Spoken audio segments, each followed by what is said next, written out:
ഏവർക്കും ലിറ്റ്യൂർ അക്കാഡമിയിലേക്ക് സ്വാഗതം. ഇന്നത്തെ ഈ വീഡിയോയിലൂടെ നമ്മൾ പരിശോധിക്കാനായി പോകുന്നത് HSA ഇംഗ്ലീഷ് എക്സാമിന് വേണ്ടി പ്രിപ്പയർ ചെയ്യുന്നവർക്ക് വേണ്ടിയുള്ള ഒരു സ്റ്റഡി മെറ്റീരിയലുമായി ബന്ധപ്പെട്ടുള്ള കാര്യമാണ്.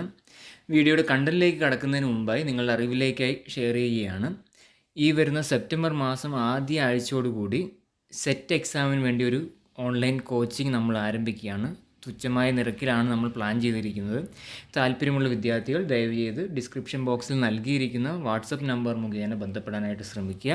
സോ ഇന്നത്തെ നമ്മുടെ വീഡിയോയുടെ കണ്ടന്റിലേക്ക് കടക്കാം. നമുക്കറിയാവുന്ന പോലെ തന്നെ HSA ഇംഗ്ലീഷ് എക്സാമിന് വേണ്ടിയുള്ള നോട്ടിഫിക്കേഷൻ വന്നിരിക്കുകയാണ്. അന്നേരം ആ സിലബസ് പരിശോധിക്കുമ്പോൾ തന്നെ നമുക്ക് മനസ്സിലാവും കൂടുതൽ കാര്യങ്ങളൊന്നും അതിൽ ഉൾപ്പെടുത്തിയിട്ടില്ല. വളരെ ശക്തമായി വളരെ കൃത്യമായ രീതിയിൽ പഠിക്കുകയാണെങ്കിൽ നല്ലൊരു സ്കോർ ചെയ്യാൻ പറ്റുന്ന രീതിയിലുള്ള സിലബസാണ് നൽകിയിരിക്കുന്നത്. അതിൽ തന്നെ നമ്മൾ ഇന്ന് ഡിസ്കസ് ചെയ്യാനായി പോകുന്നത് മൊഡ്യൂൾ 3 ആണ്. മൊഡ്യൂൾ 3 അതായത് പ്രോസ് ആൻഡ് ഫിക്ഷൻ എന്ന ഏരിയയിലെ ഫസ്റ്റ് ചാപ്റ്റർ ആയിട്ടുള്ള ഓഫ് സ്റ്റഡീസ് എന്ന് പറയുന്ന എസ്സേ ആണ്. അത് എഴുതിയത് നമുക്കറിയാവുന്ന പോലെ ഫ്രാൻസിസ് ബേക്കൺ ആണ്. അന്നേരം നമുക്ക് ആ എസ്സേ, അതായത് ഇന്നത്തെ ഈ ഒരു വീഡിയോയിൽ നമ്മൾ പ്രധാനമായി പരിശോധിക്കുന്നത് ആ എസ്സേയിൽ പ്രധാനമായി എന്തൊക്കെയാണ് പറഞ്ഞിരിക്കുന്നത്, അതിൻ്റെ ഒരു അനാലിസിസ് ഭാഗമുണ്ട്. അതിനു മുമ്പായി അതിൻ്റെ ഒരു ബാക്ക്ഗ്രൗണ്ട് ഇൻഫർമേഷൻ നമ്മൾ പ്രൊവൈഡ് ചെയ്യുന്നുണ്ട്. പിന്നീട് പ്രധാനപ്പെട്ട അതിൽ വളരെ മറ്റ് കോമ്പറ്റേറ്റീവ് എക്സാമിനൊക്കെ പ്രയോജനപ്പെടുന്ന രീതിയിലുള്ള കോഡ്സുകൾ കൂടുതലും ഉൾപ്പെട്ടിരിക്കുന്ന ഒരു എസ്സേ ആണ് ഈ ഓഫ് സ്റ്റഡീസ് എന്ന് പറയുന്നത്. അന്നേരം നമ്മൾ ആ ഒരു ഓരോ കാര്യങ്ങളും നമ്മൾ വളരെയധികം ഡീറ്റെയിൽഡ് ആയിട്ട് തന്നെയാണ് ഇന്നത്തെ ഒരു വീഡിയോയിൽ പരിശോധിക്കാനായി പോകുന്നത്. സോ നമുക്ക് സ്റ്റാർട്ട് ചെയ്യാം. First of all, let's begin with the background information regarding this particular essay titled Of Studies written by Francis Bacon. First of all, as we all know, Francis Bacon is widely acclaimed or widely known as the father of English essays. English essays എന്ന് പറയുന്ന ഒരു കാറ്റഗറിയുടെ ഫാദറിൽ ഉപജ്ഞാതാവ് എന്ന രീതിയിൽ അറിയപ്പെടുന്ന വ്യക്തിയാണ് ഈ ഒരു ഫ്രാൻസിസ് ബേക്കൺ എന്ന് പറയുന്ന ഒരു പേഴ്സണാലിറ്റി. അതോടൊപ്പം തന്നെ പലരിലെ അറിവിലും ഇല്ലാത്ത ഒരു കാര്യമായിരിക്കാം, he is also called as the father of empiricism. Father of empiricism എന്ന പേരും അറിയപ്പെടുന്നത്, അതിനുള്ള വിശേഷണവും അർഹിക്കുന്നത് ഇതേ ഫ്രാൻസിസ് ബേക്കൺ ആണ്. നമുക്ക് പലപ്പോഴുമായിട്ട് സംശയം തോന്നി എംപിരിസിസം എന്നാൽ എന്താണ്. എംപിരിസിസം എന്ന് പറയുന്ന ഒരു തിയറിയാണ്. It's a theory that states that knowledge comes only or primarily from sensory experience. നമുക്ക് അറിവ് സമ്പാദിക്കുന്നത് നമ്മുടെ എക്സ്പീരിയൻസിലൂടെയാണ്, നമ്മുടെ അനുഭവങ്ങളിലൂടെയാണ് നമുക്ക് അറിവ് സമ്പാദിക്കാനായി പറ്റുക എന്ന് പറയുന്ന ഒരു തിയറി പോസിറ്റ് ചെയ്ത് അത് മുന്നോട്ട് വെച്ചത് ഈ പറയുന്ന എസ്സേയിസ്റ്റിലെ ഫിലോസഫറായിട്ടുള്ള ഫ്രാൻസിസ് ബേക്കനാണ്. സോ നമുക്ക് പ്രധാന 2 ഐഡിയാസാണ് ഇപ്പോൾ ഫ്രാൻസിസ് ബേക്കനെ കുറിച്ച് നമുക്ക് ലഭിച്ചിരിക്കുന്നത്. അതായത് ഫാദർ ഓഫ് ഇംഗ്ലീഷ് എസ്സേസ് എന്നറിയപ്പെടുന്നതും ഫ്രാൻസിസ് ബേക്കനാണ്. അതോടൊപ്പം ഫാദർ ഓഫ് എംപിരിസിസം എന്ന് പറയുന്ന ഒരു ശാഖയുടെ ഫാദർ എന്നറിയപ്പെടുന്നതും ഇതിലെ ഉപജ്ഞാതാവ് എന്നറിയപ്പെടുന്നതും ഫ്രാൻസിസ് ബേക്കനാണ്. സോ ഇത്രയും ഭാഗം ക്ലിയർ ആണെന്ന് വിചാരിക്കുന്നു. ഇനി നമുക്ക് മനസ്സിലാക്കേണ്ടത് അദ്ദേഹം എസ്സേസ് എന്ന് പറഞ്ഞൊരു കളക്ഷൻ തന്നെ അദ്ദേഹം എഴുതിയിട്ടുണ്ട്. ആ എസ്സേസ് ഒക്കെ പബ്ലിഷ് ചെയ്തത് പ്രധാനമായും 3 ഡിഫറെൻറ്റ് എഡിഷൻസിലായിട്ടാണ്. നമുക്ക് ആ ഒരു 3 എഡിഷൻസ് ഏതൊക്കെയാണെന്നും അതിൽ ആ ഓരോ എഡിഷൻസിലും എത്രമാത്രം എസ്സേസ് ഉൾപ്പെട്ടിട്ടുണ്ട് എന്ന കാര്യം നമുക്ക് പരിശോധിക്കാം. അദ്ദേഹത്തിൻ്റെ ഫസ്റ്റ് എഡിഷൻ വരുന്നത് 1597 1597 ഫസ്റ്റ് എഡിഷൻ പ്രധാനമായും 10 എസ്സേസാണ് അതിൽ ഉൾപ്പെട്ടിരിക്കുന്നത്. സെക്കൻഡ് എഡിഷൻ എന്ന് പറയുന്നത് 1612 38 എസ്സേസ് അതിൽ ഉൾപ്പെട്ടിട്ടുണ്ട്. ഫൈനൽ എഡിഷൻ അതായത് third edition which contained 58 essays and it was publish in the year 1625. അന്നേരം 3 എഡിഷൻസിലായിട്ടാണ് അദ്ദേഹത്തിൻ്റെ ഏകദേശം 106ഓളം എസ്സേസ് പബ്ലിഷ് ചെയ്തിരിക്കുന്നത്. First edition in the year 1597, then 1612 and finally in the year 1625. ഇത്രയും കാര്യങ്ങളാണ് പ്രധാനമായി ബാക്ക്ഗ്രൗണ്ട് ഇൻഫർമേഷൻസ് ആയിട്ട് പങ്കുവയ്ക്കാനുള്ളത്. സോ നമ്മൾ പ്രധാനമായിട്ട് ഇനി നമ്മൾ സ്പെസിഫൈ ചെയ്ത് പഠിക്കാനായി പോവുകയാണ്, അതായത് ഓഫ് സ്റ്റഡീസ് എന്ന് പറയുന്ന എസ്സേ. നമുക്കറിയാം ഓഫ് സ്റ്റഡീസ് എന്ന് പറയുന്നത് it's one of the most quoted essays of Francis Bacon. അദ്ദേഹം എഴുതിയ പലതരത്തിലുള്ള എസ്സേസ് ഉണ്ട്. പ്രധാനമായും നമുക്കറിയാം Francis Bacon wrote in mainly 2 languages, mainly in the language of English as well as in Latin. ലാറ്റിനിലും ഇംഗ്ലീഷിലുമായിട്ടാണ് അദ്ദേഹം കൂടുതൽ എസ്സേസ് എഴുതിയിട്ടുള്ളത്. പ്രധാനമായിട്ടും ഇംഗ്ലീഷിൽ എഴുതിയ എസ്സേസ് കളക്ഷൻ്റെ ഒക്കെ നെയിം നമുക്ക് പലർക്കും സുപരിചിതമായിരിക്കാം. എക്സാമ്പിളായിട്ട് എസ്സേസ് എന്ന് പറഞ്ഞൊരു കളക്ഷൻ ഉണ്ട്, നമ്മളിപ്പോൾ ഡിസ്കസ് ചെയ്തതുപോലെ. പിന്നീടുള്ളതാണ് ദി അഡ്വാൻസ്മെൻറ്റ് ഓഫ് ലേണിംഗ്, അദ്ദേഹം which mainly delineating on some certain philosophical ideas. Then ലാറ്റിനിലേക്ക് കടന്നു വരികയാണ്. ലാറ്റിനിൽ അദ്ദേഹം എഴുതിയ പ്രധാനപ്പെട്ട വർക്കാണ് നോവം ഓർഗാനം തുടങ്ങിയവർക്ക്. ദി ന്യൂ അറ്റാൻറ്റീസ് എന്ന് പറയുന്നത് ഇംഗ്ലീഷിൽ തന്നെ എഴുതിയിട്ട് മറ്റൊരു പ്രധാനപ്പെട്ട എസ്സേ ആണ്. സോ എസ്സേസ് എന്ന് പറഞ്ഞ കളക്ഷനിൽ തന്നെ വളരെയധികം പ്രാധാന്യം അറിയിക്കുന്ന ഒരു ചെറിയൊരു സൈസിലുള്ള ഒരു എസ്സേ ആണ് ഓഫ് സ്റ്റഡീസ് എന്ന് പറയുന്നത്. ഓഫ് എഡ്യൂക്കേഷൻ പോലുള്ള എസ്സേസ് ഒക്കെ നമ്മൾ കണ്ടിട്ടുണ്ടാവാം. ചിലപ്പോൾ ഓഫ് സ്റ്റഡീസ് പലപ്പോഴും നമ്മൾ ഡിഗ്രിക്കോ പി ജിയുടെയോ സിലബസിലടക്കം പഠിച്ചിട്ടുണ്ടാവാൻ സാധ്യതയുണ്ട്. So it is one of the most relevant and informative essay from the very umbrella term of very umbrella of writing of essays from the personality called Francis Bacon, and it mainly analyzes the importance of സ്റ്റഡീസിൻ്റെ പ്രാധാന്യത്തെക്കുറിച്ച് കൂടുതലായിട്ട് analyse ചെയ്യുന്ന ഒരു essay ആണ് of studies എന്ന് നമുക്ക് പറയാം. നമുക്കറിയാവുന്ന പോലെ തന്നെ ഫ്രാൻസിസ് ബേക്കൻ്റെ സ്റ്റൈൽ ഓഫ് റൈറ്റിംഗ് എന്ന് പറയുന്നത് വളരെ simple but his arguments are more effective. അദ്ദേഹം വളരെ സിമ്പിൾ ലാംഗ്വേജിലാണ് അദ്ദേഹം എഴുതിക്കൊണ്ടിരിക്കുക. അദ്ദേഹത്തിൻ്റെ എസ്സേകളൊക്കെ വായിക്കുമ്പോൾ നമുക്ക് ഏതൊരു സാധാരണക്കാരനും പെട്ടെന്ന് മനസ്സിലാക്കാനായി സാധിക്കും. പക്ഷേ അദ്ദേഹം മുന്നോട്ട് വെക്കുന്ന ആശയങ്ങൾ എന്ന് പറയുന്നത് വളരെയധികം ഇഫക്റ്റീവ് ആയിരിക്കും. അദ്ദേഹത്തിൻ്റെ ആ സിമ്പിൾ സ്റ്റൈലിനെ പ്രധാനമായിട്ട് ഒരു പേരിലാണ് പൊതുവെ നമ്മൾ പഠിച്ചിട്ടുള്ളത് എക്സാമുകൾക്കൊക്കെ വേണ്ടി. ആ സ്റ്റൈലിൻ്റെ പേരാണ് brevity or concise. In a concise മാനറിലാണ് അദ്ദേഹം കോട്ട്സൊക്കെ അത് വായിക്കുകയാണെങ്കിൽ നമുക്ക് മനസ്സിലാക്കാനേ സാധിക്കും. എന്നാൽ brevity is one of the salient features of Francis Bacon style of writing. So പ്രധാനമായും ഓഫ് സ്റ്റഡീസ് എന്ന് പറയുന്ന എസ്സേ ബിഗിൻ ചെയ്യുന്നത് ഒരു കാര്യത്തെക്കുറിച്ച് സ്പഷ്ടമാക്കിക്കൊണ്ടാണ്. അതായത് പ്രധാനമായും he begins this essay by discussing the 3 important uses or the 3 important benefits of studies. സ്റ്റഡീസിലൂടെ നമുക്ക് ലഭിക്കുന്ന 3 യൂസസ് ഇല്ലെങ്കിൽ 3 ബെനിഫിഷ്യറി സൈഡ്സ് എന്തൊക്കെയാണെന്ന് വെളിപ്പെടുത്തിക്കൊണ്ടാണ് അദ്ദേഹം ഓഫ് സ്റ്റഡീസ് എന്ന് പറയുന്ന എസ്സേ സ്റ്റാർട്ട് ചെയ്യുന്നത്. പ്രധാനമായും 3 യൂസസ് എന്ന് പറയുന്നത് first one serve for delight, and second one serve for ornament in communication, and thirdly they serve for ability. നമുക്ക് നോക്കാം എന്തൊക്കെയാണ് ഈ 3 കാര്യങ്ങൾ. ഒന്നാമത്തെ യൂസായിട്ട് ഫ്രാൻസിസ് ബേക്കൺ പറയുന്നത് നമ്മുടെ പഠനത്തിലൂടെ അല്ലെങ്കിൽ നമ്മൾ കൂടുതൽ പുസ്തകങ്ങൾ വായിക്കുന്നതിലൂടെ നമുക്ക് ആദ്യമായി ആർജിക്കുന്ന കാര്യം എന്ന് സെർവ് ഫോർ ഡിലൈറ്റ് ആണ്. ഡിലൈറ്റ് എന്ന് പറഞ്ഞാൽ എന്താണ്? സന്തോഷം, അല്ലെങ്കിൽ നമ്മുടെ മനസ്സിൻ്റെ ഒരു ആനന്ദം. സോ നമ്മുടെ മാനസികമായി നമുക്ക് പല പ്രശ്നങ്ങളും പലരെയും പലതായിട്ട് അലട്ടുന്നതായിരിക്കാം. അന്നേരം അതിൽ നിന്നൊക്കെ ഒരു മോചനം ലഭിക്കുന്നതിൽ പഠനം ഇല്ലെങ്കിൽ പുസ്തകങ്ങൾ വായിക്കുന്നത് വളരെയധികം പ്രാധാന്യം അറിയിക്കുന്നു. അങ്ങനെ കൂടുതൽ പുസ്തകങ്ങൾ വായിക്കുന്നത് വഴി ലഭിക്കുന്ന അറിവ്, പ്രത്യേകിച്ച് ഇവിടെ എടുത്തു പറയുന്ന എക്സ്പീരിയൻസിലൂടെ ലഭിക്കുന്ന അറിവ്, അത് പലതരം മാനസിക സംഘർഷങ്ങളിൽ നിന്നൊക്കെ ഒരു മോചനം നൽകി അതോടൊപ്പം നമുക്ക് മാനസികമായി സന്തോഷം നൽകുകയും ചെയ്യും. അതാണ് ഇവിടെ which mainly serves the roots for delight എന്നാണ് ഫസ്റ്റ് വൺ.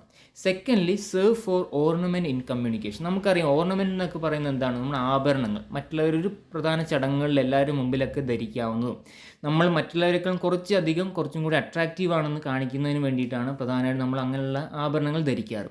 അതുപോലെ തന്നെയാണ് ഇവിടെ നമുക്ക് ഈ വായനയിലൂടെ ലഭിക്കുന്ന അറിവ്. ചിലപ്പോൾ നമ്മൾ കുറച്ചധികം ഒരു ക്ലസ്റ്റർ ഓഫ് പീപ്പിൾ ഉണ്ടാകും, നമുക്ക് പരിചയമുള്ളവരായിരിക്കാം, ചിലപ്പോൾ കുറച്ചും കൂടി എഡ്യൂക്കേറ്റഡ് ആയ പീപ്പിൾ. അവരുടെ ഒരു ക്ലസ്റ്ററിൻ്റെ ഉള്ളിൽ നമുക്ക് നമ്മുടേതായ ആശയങ്ങൾ മുന്നോട്ട് വെക്കുന്നത് വഴി നമ്മൾ കൂടുതൽ അട്രാക്റ്റീവായിട്ട് മാറുന്നു. അവർ നമ്മളെ ഒരു സ്പെഷ്യലായി കൺസിഡർ ചെയ്യുന്നു. ഇതൊക്കെ നമുക്ക് ലഭിക്കുന്നത് വായനയിലൂടെയാണ് അല്ലെങ്കിൽ നമ്മുടെ പഠന രീതിയിലൂടെയാണ്. അതാണ് പ്രധാനമായിട്ടും സെക്കൻഡ് കൺസേണിലൂടെ പറയുന്നത്, which mainly serves for ornament in communication. And thirdly serves for ability. നമ്മൾ നേരത്തെ പറഞ്ഞ പോലെ അറിവ് സമ്പാദിക്കുന്നതിലൂടെ നമുക്ക് തന്നെ നമ്മളുടെ ഒരു കഴിവിൽ വിശ്വാസം ലഭിക്കും.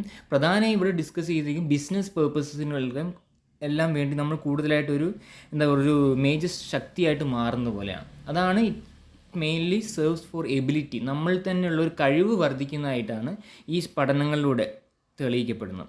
സോ നമ്മൾ ഓഫ് സ്റ്റഡീസ് ഇല്ലെങ്കിൽ നമ്മുടെ റീഡിങ്ങിലൂടെ നമുക്ക് ലഭിക്കുന്ന 3 ബെനിഫിഷ്യറി സൈഡ്സ് ആണ്. First one we are attaining delights. Secondly, ornament in communication. And finally, we proud in our own ability. So these 3 concerns are very much important as far as the uses of studies are concerned. അതോടൊപ്പം തന്നെ നമ്മൾ നേരത്തെ പറഞ്ഞതുപോലെ ഈ empiricism എന്ന് പറഞ്ഞിട്ട് നമ്മൾ പിൽക്കാലത്ത് നമുക്കറിയാം ജോൺ ലോക്ക് പോലുള്ള ഫിലോസഫർ, അദ്ദേഹം എഴുതിയ എസ്സേ കൺസേണിങ് ഹ്യൂമൻ അണ്ടർസ്റ്റാൻഡിങ്. അതിലൊക്കെയാണ് പ്രധാനമായിട്ടും എക്സ്പീരിയൻസിലൂടെ നമുക്ക് അറിവ് ടാബുല റസ പോലുള്ള ഓരോ ഐഡിയാസ് അദ്ദേഹം പോസിറ്റ് ചെയ്ത് മുന്നോട്ട് പ്രൊപ്പൗണ്ട് ചെയ്തിരുന്നു. അതിൽ നിന്നൊക്കെ തന്നെ നമുക്ക് മനസ്സിലാക്കി എക്സ്പീരിയൻസിന് എത്രമാത്രം പ്രാധാന്യം അറിയിക്കുന്നുണ്ട്. സോ പിന്നീട് ഓഫ് സ്റ്റഡീസ് എന്ന് പറഞ്ഞ എസ്സേ മെയിനായിട്ട് ഡിസ്കസ് ചെയ്യുന്നത് which mainly vividly narrates on the key factor of experience. Experience എന്ന് പറഞ്ഞാൽ കീ ഫാക്ടറിനെ കൂടുതലായി നെറേറ്റ് ചെയ്യണം. And Francis Bacon says that all three purposes are useless without experience. നമ്മൾ ഈ കണ്ട മൂന്ന് എക്സ്പീരിയൻസ്, മൂന്ന് ഈ യൂസസ്, അതായത് ഈ പറഞ്ഞ മൂന്ന് ബെനിഫിഷ്യറി സൈഡ്സും എക്സ്പീരിയൻസ് ഇല്ലാതെ നമുക്ക് ലഭിക്കുകയാണ്. അതുകൊണ്ട് യാതൊരുവിധ പ്രയോജനമില്ല എന്നാണ്. അതായത് all these three purposes or uses become useless without experience. Experience ഇല്ലാതെ ആകുമ്പോൾ നമുക്ക് ഇതൊരു യൂസ്ലെസ് ആയി മാറുകയാണെന്ന് അദ്ദേഹം പറഞ്ഞിട്ടുണ്ട്. അദ്ദേഹം പറഞ്ഞൊരു കോട്ട് കൂടിയുണ്ട് ഈ ഒരു എസ്സേയിൽ: too much study for delight makes a person lazy. Ornamentation makes him showcase.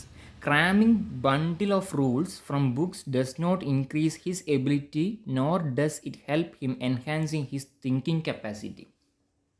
അതായത് നമ്മൾ ഡിലൈറ്റിന് വേണ്ടിയിട്ടാണ് കൂടുതലായി പുസ്തകങ്ങളും ഇല്ലെങ്കിൽ കൂടുതലായി അറിവ് സമ്പാദിക്കുന്നതെങ്കിൽ അത് നമ്മെ ഒരു മടിയനാക്കി തീർക്കത്തേ ഉള്ളൂ. അതോടൊപ്പം തന്നെ ഓർണമെൻറ്റേഷൻ, മറ്റുള്ളവരുടെ മുമ്പിൽ നമ്മൾ ആളാവാനായിട്ട് വേണ്ടിയാണ് നമ്മൾ അറിവ് സമ്പാദിക്കുന്നതെങ്കിൽ അത് മറ്റുള്ളവർക്ക് മുമ്പിൽ ഷോക്കേസ് ആയിട്ട് മാത്രം, ആൾക്കാരെ കാണിക്കാൻ മാത്രമേ പറ്റത്തുള്ളൂ. അതുകൊണ്ട് നമുക്കൊരു ഡീപ്പറായിട്ടുള്ള ലെവലിലേക്ക് അത് അണ്ടർസ്റ്റാൻഡ് ചെയ്തും മനസ്സിലാക്കാനേ സാധിക്കില്ല.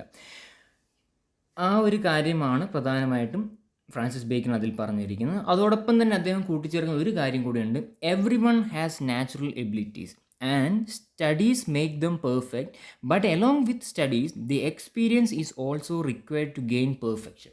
നമ്മൾക്ക് ലഭിക്കുന്നതായ ഓരോ ഗുണങ്ങളിൽ ഈ പഠനം വഴി അറിവ് സമ്പാദിക്കുന്നതിലൂടെ അത് പെർഫെക്ഷനിലേക്ക് എത്തുന്നതിൽ എക്സ്പീരിയൻസിൻ്റെ പങ്ക് വളരെയധികം പ്രാധാന്യമുണ്ട് എന്നാണ് അദ്ദേഹം പറയുന്നത്. അതോടൊപ്പം തന്നെ അദ്ദേഹം പറയുന്നത്, after describing the importance of study he gives his own opinions regarding. അദ്ദേഹം പറഞ്ഞ ഒരു കോട്ടും കൂടി ഞാൻ പറയാം: a person should not read books to win over a debate or to oppose arguments of others, nor should he read to believe on each and everything written in the book. Rather he should study books to know the difference between right and wrong.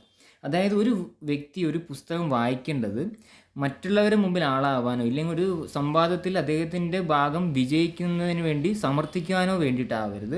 അതോടൊപ്പം തന്നെ ആ ഒരു വർക്കിൽ എന്തൊക്കെ എഴുതി അത് അന്ധമായി പഠിക്കാനും വേണ്ടിയിട്ടാവരുത്. പകരം നമ്മൾ തെറ്റെന്ത് ശരിയെന്തെന്ന് മനസ്സിലാക്കി അത് വിശകലനം ചെയ്ത് പഠിക്കാനുള്ള ഒരു ശേഷി വർദ്ധിപ്പിച്ചെടുക്കുന്നതാണ് പ്രധാനമായി ഒരു വ്യക്തി ഒരു പുസ്തകം ഇല്ലെങ്കിൽ ഒരു അറിവ് ആർജിക്കുന്നതുമായി ബന്ധപ്പെട്ട് അദ്ദേഹം പറയുന്നത്. ഇനി നമുക്ക് ഡിസ്കസ് ചെയ്യുന്നത്, അദ്ദേഹം ഈ ഓഫ് സ്റ്റഡീസ് എന്ന് പറയുന്ന എസ്സേയിൽ പ്രധാനമായും he distinguishes mainly 3 types of books. 3 പ്രധാനപ്പെട്ട ബുക്സുകളെ കുറിച്ച് അദ്ദേഹം ഡിസ്റ്റിങ്ക്യൂഷ് ചെയ്യുന്നുണ്ട്, ഇല്ലെങ്കിൽ വേർതിരിക്കുന്നുണ്ട്. അത് ഏതൊക്കെയാണെന്ന് നോക്കാം. ഫസ്റ്റ് വൺ എന്ന് പറഞ്ഞാൽ tasted books, second one swallowed books, and thirdly ച്യൂഡ് and digested books. എന്താണ് ഈ 3 ബുക്സ് എന്ന് നമുക്കൊന്ന് നോക്കാം. ടേസ്റ്റഡ് ബുക്സ് എന്ന് പറയുന്നത് which require no special attention from readers. ഒരു വായനക്കാരിൽ നിന്നും കൂടുതൽ അറ്റൻഷൻ ഒന്നും വേണ്ടാത്തൊരു, അതായത് അതിനാവശ്യമായ അത്രയ്ക്ക് മാത്രം ഇമ്പോർട്ടൻസ് ഇല്ലാത്ത ബുക്സുകളെയാണ് ടേസ്റ്റഡ് ബുക്സ് എന്ന് പറയാം. പക്ഷെ അതേസമയം സ്വാലോഡ് എന്ന് പറയുന്നത് as compared to that of tasted books it needs little attention. മറ്റതുമായിട്ട് കമ്പയർ ചെയ്യുമ്പോൾ കുറച്ചും കൂടി പ്രാധാന്യത്തോടു കൂടി വായിക്കേണ്ട ഒരു സെക്ഷൻ ഓഫ് ബുക്സ് ആണ് swallowed books. But finally, as we focus on this third category known as chewed and digested books, it is self-explanatory and it needs the full concentration of the readers. വായനക്കാരുടെ മുഴുവൻ ശ്രദ്ധയും ആകർഷിക്കുന്നതും അതോടൊപ്പം തന്നെ ശ്രദ്ധ വേണ്ടതുമായ പുസ്തകങ്ങളാണ് the third one എന്ന് പറയുന്നത്.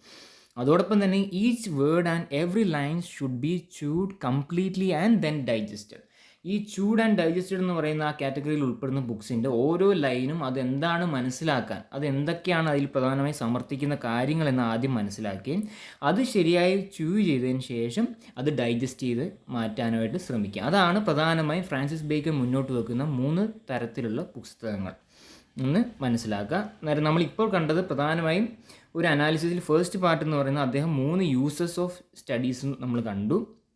രണ്ടാമത്തെ സെക്ഷൻ നമ്മൾ കണ്ടു അത് he divides books into mainly 3 categories, mainly tasted books, swallowed books and finally chewed and digested books. ഇത്രയും ഭാഗം ക്ലിയർ ആണെന്ന് വിചാരിക്കുന്നു. Then finally as Francis Bacon comes into the last portion of his particular essay. At the end, Bacon creates a list of different subjects and arranges them by their benefits. ഓരോ സബ്ജക്റ്റുകളെ അദ്ദേഹം മുന്നോട്ട് വെക്കുന്നുണ്ട്. അങ്ങനെ ഓരോ സബ്ജക്റ്റുകളെക്കുറിച്ച് കൂടുതലായി ഗഹനമായി വായിക്കുകയാണെങ്കിൽ അല്ലെങ്കിൽ പഠിക്കുകയാണെങ്കിൽ അതുവഴി നമുക്ക് ലഭിക്കുന്ന ബെനിഫിറ്റ്സ് എന്താണെന്ന് അദ്ദേഹം വ്യക്തമാക്കുന്നുണ്ട്. ഇവിടെ പ്രധാനമായും 5 തരത്തിലുള്ള സബ്ജക്റ്റ് ഏരിയകളെക്കുറിച്ചാണ് പറഞ്ഞിരിക്കുന്നത്. ഫസ്റ്റ് സബ്ജക്റ്റ് ഏരിയ എന്ന് പറഞ്ഞാൽ history, second one poetry, then mathematics, philosophy and finally logic and rhetoric. അദ്ദേഹം പറയുകയാണ് ഹിസ്റ്ററി പുസ്തകങ്ങളാണ് ഇല്ലെങ്കിൽ ഹിസ്റ്ററി ബുക്സ് ആണ് കൂടുതൽ വായിക്കുന്നതെങ്കിൽ അതുവഴി വിച്ച് ഇൻക്രീസസ് അവർ വിസ്ഡം, നമ്മുടെ അറിവ് വർദ്ധിപ്പിക്കുന്നതിൽ ഹിസ്റ്ററി എന്ന് പറഞ്ഞ സബ്ജക്റ്റ് ഏരിയയുടെ പ്രാധാന്യം വളരെയധികം കൂടുതലാണ്. സോ ഇവിടുത്തെ സബ്ജക്റ്റ് ഏരിയ എന്ന് പറയുന്നത് ഹിസ്റ്ററിയും അതുവഴി നമുക്ക് ലഭിക്കുന്ന ബെനിഫിറ്റ് എന്ന് പറയുന്നത് increasing our depth in our wisdom. Second one എന്ന് പറയുന്നത് പോയിട്രിയാണ്. പോയിട്രി എന്ന് പറഞ്ഞ സബ്ജക്റ്റിലൂടെ നമുക്ക് ലഭിക്കുന്ന വിച്ച് എൻഹാൻസസ് അവർ ഇമാജിനേഷൻ, നമുക്ക് ചിന്താശക്തി കൂട്ടുന്നതിന് ഏറെ സഹായിക്കുന്നത് പോയിട്രി കളക്ഷനിലെ പോയിട്രിയിൽ കൂടുതൽ ശ്രദ്ധ കേന്ദ്രീകരിക്കുമ്പോഴാണ്. And thirdly mathematics makes a person സബ്ട്ടിലാക്കി മാറ്റുന്നതിൽ മാത്തമാറ്റിക്സിൻ്റെ പങ്ക് വളരെ പ്രാധാന്യമാണ്. Then philosophy deepens thinking. നമ്മൾ നേരത്തെ പറഞ്ഞ പോലെ നമ്മളെ ചിന്തിക്കാനുള്ളൊരു ശേഷി കൂട്ടുന്നത് ഇതാണ്, ഫിലോസഫിയാണ്. Logic and rhetoric help to contend, അതായത് നമ്മൾ കൂടുതലായിട്ട് വാഗ്വാദങ്ങളിലൊക്കെ ഏർപ്പെടുന്നതിന് ലോജിക് ആൻഡ് റെട്രിക് വളരെയധികം സഹായകരമാകും. സോ ഈ ഒരു എസ്സേ ഓഫ് സ്റ്റഡീസ് എന്ന് പറഞ്ഞ എസ്സേയുടെ പ്രധാനമായും 3 സെക്ഷൻസ് ആയിട്ടാണ് നമുക്ക് മനസ്സിലാക്കാൻ, ഒരു സാധാരണക്കാരന് മനസ്സിലാക്കാൻ സാധിക്കുക. ഫസ്റ്റ് സെക്ഷനിൽ യൂസസ് ഓഫ് സ്റ്റഡീസ് എന്ന് പറയുന്നുണ്ട്. അതിൽ 3 യൂസസ് നമ്മൾ പറഞ്ഞു, അത് ഞാൻ ഇനി ആവർത്തിക്കുന്നില്ല. രണ്ടാമത്തെ സെക്ഷൻ എന്ന് പറയുന്നത് he divides books into 3 categories. ആ 3 കാറ്റഗറീസ് ഏതാണെന്ന് നമ്മൾ നേരത്തെ കണ്ടു. ആൻഡ് ഫൈനലി അദ്ദേഹം ഓരോ സബ്ജക്റ്റ് ഏരിയാസിന് മുന്നോട്ട് കൊണ്ടുവെക്കുന്നുണ്ട്. ആ ഓരോ സബ്ജക്റ്റ് ഏരിയയിലൂടെ ലഭിക്കുന്ന ബെനിഫിറ്റ്സ് എന്താണെന്നും അദ്ദേഹം പറയും. നമ്മളിപ്പോൾ കണ്ടപോലെ ഹിസ്റ്ററി എന്നത് വിസ്ഡം തരുന്നു, പോയിട്രി എന്നത് ഇമാജിനേഷൻ തരുന്നു, ലോജിക് ആൻഡ് റെട്രിക് എന്നത് അവർ കപ്പാസിറ്റി ടു കണ്ടൻറ്റ് വർദ്ധിപ്പിക്കുന്നു തുടങ്ങിയ കാര്യങ്ങളൊക്കെ ഡിസ്കസ് ചെയ്യുന്നു. ഇതാണ് പ്രധാനമായും ഈ ഒരു content of this particular essay എന്ന് പറയുന്നത്. ഇനി നമ്മൾ നോക്കുന്നത് പ്രധാനമായും മറ്റ് കോമ്പറ്റീറ്റീവ് എക്സാമിനൊക്കെ വേണ്ടി ചോദിക്കാവുന്ന തരത്തിലുള്ള ചോദ്യങ്ങളാണ്. അതായത് പലപ്പോഴും നമ്മൾ കണ്ടിട്ടുണ്ടാവും എക്സാംസിന് വേണ്ടിയിട്ട് പലതരത്തിൽ കോഡ്സ് തന്നിട്ടുണ്ടാവും. അത് ഏത് എസ്സേയിൽ നിന്നാണ് എന്ന് പലപ്പോഴും ചോദ്യം ഉണ്ടാകാറുണ്ട്. സോ ഇവിടെ നമ്മൾ ഡിസ്കസ് ചെയ്യുന്നത് ഈ ഒരു ഓഫ് സ്റ്റഡീസ് എന്ന് പറഞ്ഞ എസ്സേയിൽ നിന്നും വന്നിട്ടുള്ള പ്രധാനപ്പെട്ട കോഡ്സ് ആണ്. നമുക്കത് നോക്കാം. ഫസ്റ്റ് കോഡ് എന്ന് പറയുന്നത് to spend too much time in studies is sloth, to use them too much for ornament is affectation, to make judgement wholly by their rules is the humour of a scholar. ഈ ഒരു particular coat എന്ന് പറയുന്നത് ഈ ഒരു എസ്സേയുടെ മർമ്മപ്രധാനമായ ഭാഗത്താണ് പറഞ്ഞിരിക്കുന്നത്. അത് നിങ്ങളൊന്ന് നോട്ട് ചെയ്ത് വെക്കുക. സെക്കൻഡ് കോട്ട് എന്ന് പറയുന്നത് I would live to study not study to live. ഞാൻ എന്ന് പറഞ്ഞാൽ ജീവിക്കാൻ വേണ്ടി പഠിക്കുകയല്ല, പകരം ഞാൻ പഠിക്കാൻ വേണ്ടി ജീവിക്കുമെന്നാണ് അദ്ദേഹം. I would live to study not study to live.